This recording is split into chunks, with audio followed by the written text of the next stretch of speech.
इसके last topic आता है रेशियो एनालिसिस, मतलब अनुपात विश्लेषण। तो संख्याओं से समझे बिजनेस की वास्तविक स्थिति। रेशियो एनालिसिस एक तकनीक है जिससे फाइनेंशियल स्टेटमेंट्स के आंकड़ों में को आपस में तुलना करके बिजनेस की प्रॉफिटेबिलिटी, लिक्विडिटी और सॉल्वेंसी या एफिशिएंसी और ओवरऑल परफॉर्मेंस का मूल्यांकन किया जाता है। केवल नंबर्स नहीं बल्कि उनके आपसी संबंध की ही बताते हैं कि बिजनेस कितना स्ट्रांग या वीक है। तो रेशियो एनालिसिस क्या होता है? फाइनेंशियल स्टेटमेंट के दो संबंधित आंकड़ों के बीच प्राप्त किए गए अनुपात को रेशियो कहते हैं। यह बिजनेस की विभिन्न स्थितियों का मूल्यांकन करने में मदद करता है। तो रेशियो का फॉर्मूला होता है न्यूमरेटर्स और डिनोमिनेटर्स, यानी शीर्ष संख्या और नीचे की संख्या को भाग करते हैं हम रेशियो से। मतलब उदाहरण हो गया current ratio is equal to current assets upon current liabilities. तो ये है इसका एक फॉर्मूला है, सूत्र। रेशियो के प्रकार, लिक्विडिटी रेशियो आता है, जैसे तरलता अनुपात कहते हैं हिंदी में। यह बताते हैं कि संस्था अपनी अकाल्पनिक देनदारियों को चुकाने में सक्षम है या नहीं।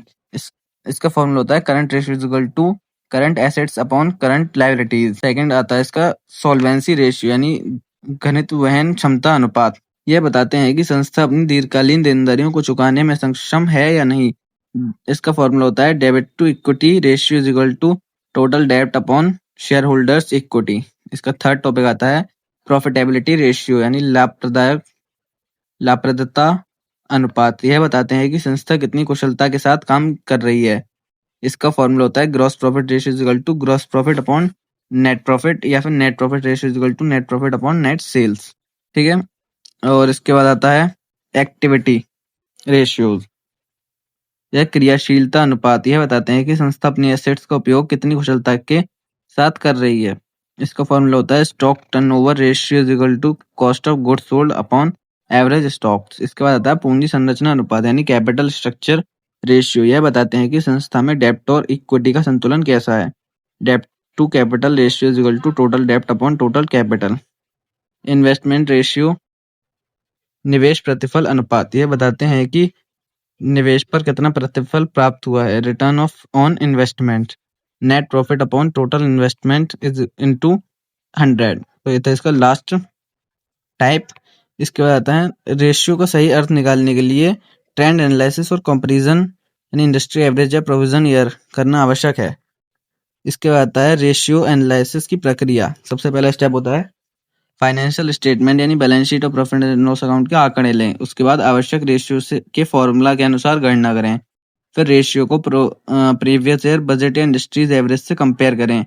फोर्थ स्टेप होता है रिजल्ट का इंटरप्रिटेशन करें और स्ट्रेंथ्स वीकनेस की पहचान करें। लास्ट स्टेप होता है उपयुक्त डिसीजन लें और सुधार के उपाय करें। और रेशियो एनालिसिस की सीमाएं, यह केवल 5 डाटा पर आधारित होती हैं। डिफरेंट अकाउंटिंग पॉलिसीज के कारण तुलना कठिन हो सकती है। इन्फ्लेशन या प्राइस लेवल चेंजेस को यह ध्यान में नहीं रखती। फ्रॉड या विंडो ड्रेसिंग का पता नहीं चलता। नॉन फाइनेंशियल फैक्टर्स को यह शामिल नहीं करते। रेशियोज का गलत अर्थ निकालने पर गलत निर्णय हो सकते हैं।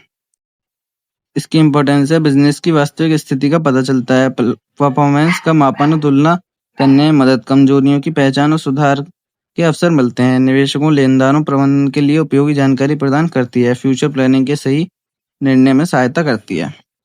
इसके की पॉइंट्स हैं ratio analysis is equal two numbers का रिलेशनशिप समझना। सभी रेशियोज को कंबाइंड रूप से देखें, अकेले किसी एक रेशियो को नहीं। ट्रेंड और कंपैरिजन के बिना रेशियो एनालिसिस अधूरा है। सही इंटरप्रिटेशन ही सही डिसीजन की कुंजी है। सही अनुपात रिलेशन से ही बिजनेस की ताकत, कमजोरी और भविष्य की दिशा का पता चलता है। आई होप आपको टॉपिक समझ में आया होगा। मिलते हैं नेक्स्ट वीडियो में। जब तक के लिए tata bye bye. Like comment share करना ना भूलें और चैनल को सब्सक्राइब करके रख लें।